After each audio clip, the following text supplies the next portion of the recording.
What is up, YouTube? This is, morning recording number 2, because I do have a few issues I wanted to kind of hammer out today. I'm coming to find that these audio clips are therapeutic for me. I hope they're helpful for you all. And so the next topic of discussion is it's been so cold in the D and I'm sure I'm sure many of you have seen that horrible video. It's a rap quote unquote song on the YouTubes, but I'm not going to discuss that. I'm not going to criticize it more than what I just said. It just came to me because I do my morning meditations. I do it outside on my front porch because it's quiet, and I get like a little more serenity outside than I do inside the house, because it's just like always in the back of my mind, like the kid's going to wake up and interrupt me. So I get up early, I go out there and I get my meditation on, and it was chilly. So that song came to my mind, and I was like, you know what, that'll make a good audio clip, because things are not, in Detroit, things are not as cutthroat in some areas, maybe in most areas, that the media and some young thug components would like you to believe.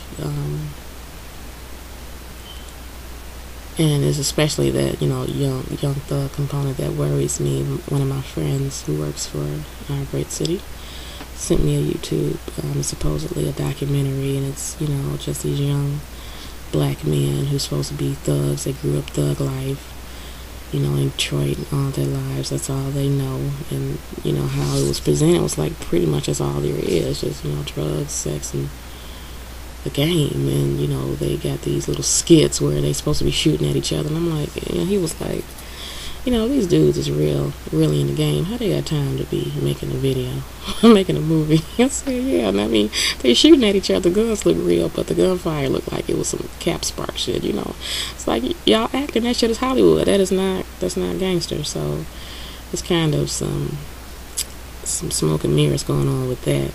And, that's the thing I think a lot of, young brothers from the hood don't realize is, a lot of their culture comes from fantasy. And not to discount those young brothers who are in the game and it's for real, but the ones that I know of don't tend to take time out to play act in a movie.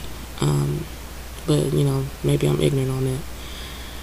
But it made itself especially prevalent to me yesterday. I was, when I was on the phone getting a scoop from my girl about my other girl and her situation. It's this, gang of kids in, on the block, like one house over. It's like me, my neighbor, and their house. And they usually, they rambunctious. They look like they may be between 16 and 18 years old or what have you. And, always in shit, always causing shit. They didn't have fights or near fights, every other week almost since they've been here, and it's only been like maybe 7-8 months. So, they're that type of family. But they were pretty innocuous yesterday, I should say. They were just out playing football in the street. But I don't know, maybe it was their language. I didn't pick up on it because I was on the phone. But I don't know if it was their language or their tone that made my older neighbor next door come out. We kick it from time to time, so he perched up. I got a little hang off on the side of my house, so he sits up there when we kick it. And we talked and made a little small talk about the convention and about his remodeling project. And so he goes off into telling me how he doesn't even know if he wants to put any quality materials in the house, because he's not sure if he's going to stay in the neighborhood. And if he were to put high quality materials in the house, that he wouldn't be able to get his money back for it should he sell. And that's our main thing is we both singing we would love to sell our houses, but the houses right now aren't worth anything, and it's just that, and I've only been in this neighborhood 3 years, and it was a beautiful neighborhood. I came to this particular house like 3 times when I was shopping, and it just seemed so quiet. It's like no kids anywhere, and it was so quiet, and the houses were so beautiful. And wouldn't you know it, the night that I moved in, it's kids everywhere causing ruckus, and we moved in late. It was like midnight. Why are these kids out at midnight? And that's kind of been the pace of things since we've been here. But as these, what some of us, prejudicially call these families the Section 8ers, and perhaps that's wrong on my part, but you kind of can understand the mentality when you say that. They rent the houses, and like one was renting like kitty corner to my house, and I guess they got evicted, so they set the house on fire. So now I got this eyesore that wasn't there when I moved in and purchased. And then the house next door to them, like a month later, got drug raided, so then that became an eyesore. And on my side of the side street, some other, less desirable Section 8 type people, they moved out, but I guess the owner of the house boarded up.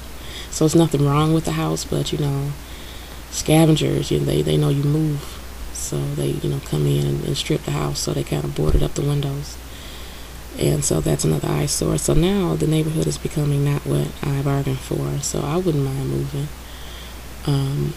but I don't want to just walk away from the house and have a foreclosure on my record. I doubt I could sell it for what I need to sell it for, and I'm not sure my mortgage company would do a short sale, and I don't know what his situation is. But bottom line is these unruly teenagers with a seeming lack of parental guidance, especially the young men.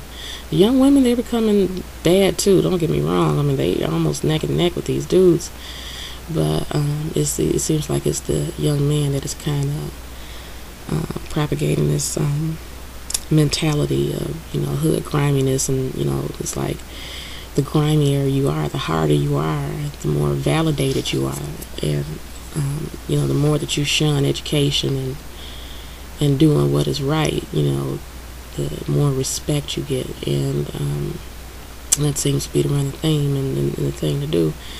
And quite obviously, to a thinking person, that's not productive, and it doesn't help your situation, doesn't help improve your lot in life. So, he's sitting there, my neighbor's sitting there, and he's just like, he talking to me, but he's looking at these dudes. And you can tell he's just not getting with it. So, but I'm like, in my mind, I'm like, well, today they okay. Any other day they might be fighting, but today they okay. And they stop playing football. And the next thing you know, an argument breaks out, and then a fight between a couple of the fellas, to which one of the young ladies had to break up, and I'm assuming, I couldn't see that far, a parental figure made the kids come in the house. So yeah, it's cold in the D, because some of us, we try and be progressive minded and keep to ourselves and not impose ourselves on others, and we try to live the good, a good life, a moralistic life, and mind our own business, go to work, keep our lawns mowed, and the kids respectful. Some folks don't have that drive or desire to do that, and end up causing the city to look bad. So those of you who live in the city, what's your take? How much is the hood contributing to this poor image that the city has? And this is beyond Mr. Kilpatrick. I mean, we can go on and on about him, but how much is the hood and the hood mentality, play up our poor image?